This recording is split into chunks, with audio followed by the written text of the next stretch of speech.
सुप्रभात बच्चों, कैसे हैं आप सब। उम्मीद करती हूँ आप सब अच्छे होंगे।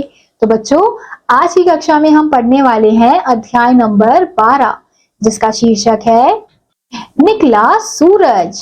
तो बच्चों, इस अध्याय में हमें एक कविता दी गई है जो किसके ऊपर है? सूरज के निकलने के ऊपर है। तो सबसे पहले हम पढ़ेंगे पाठ प्रवेश। सूरज की पहली किरण के साथ चारों ओर का वातावरण एकदम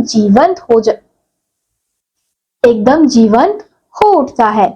उसी चहल पहल भरे परिवेश को कविता में प्रस्तुत किया गया है। तो बच्चों, इस कविता में जब सूरज की पहली किरण निकलती है और चारों तरफ फैलती है तो चारों तरफ का जो वातावरण है वो कितना अच्छा हो जाता है, सुंदर हो जाता है। तो उसी चहल पहल को इस कविता में बताया गया है। तो चलिए कविता को शुरू करते हैं। निकला सूरज हुआ सवेरा, पूरब को लाली ने घेरा, बगिया में महके सब फूल, चहकी चिड़िया सब कुछ भूल। जब सूरज निकलता है तो क्या होता है? सवेरा होता है। और सूरज कहाँ से निकलता है? पूरब से निकलता है। तो इसलिए पूरब में क्या छा जाती है? लाली छा जाती है।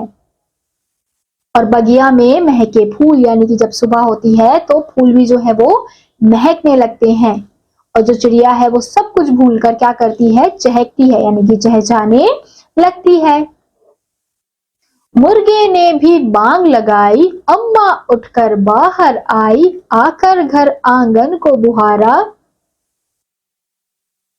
फिर उसने मुनिया को पुकारा।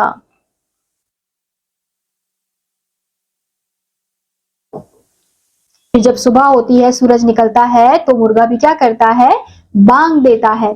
फिर उसकी बांग सुनकर अम्मा बाहर आई और घर आंगन में, यानी कि घर का जो आंगन होता है वहां पर क्या करती है? झाड़ू लगाती है, सफाई करती है।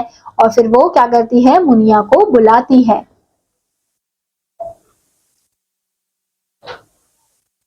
फिर दोनों मंदिर में जाती,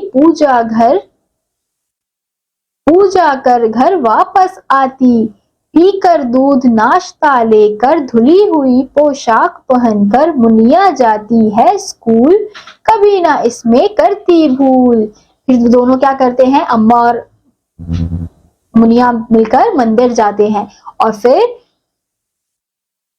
पूजा करके जब घर वापस आते हैं तो मुनिया जो है वो दूध पीती है और अच्छी धुली हुई पोशाक, यानी कि यूनिफॉर्म पहनती है और स्कूल जाती है। और इस चीज में वो कभी भी कोई भी भूल, यानी कि कोई भी गलती नहीं करती है। तो ये थी बच्चों आपकी छोटी सी कविता। तो इसी के साथ आज का यह अध्याय यहीं समाप्त होता है। उम्मीद करती हूँ आपको यह अध्याय समझ आया होगा। मैं आपसे मिलूंगी अगली कक्षा में। तब तक के लिए आप सभी बच्चे पढ़ते रहिए और खुश रहिए। बाय।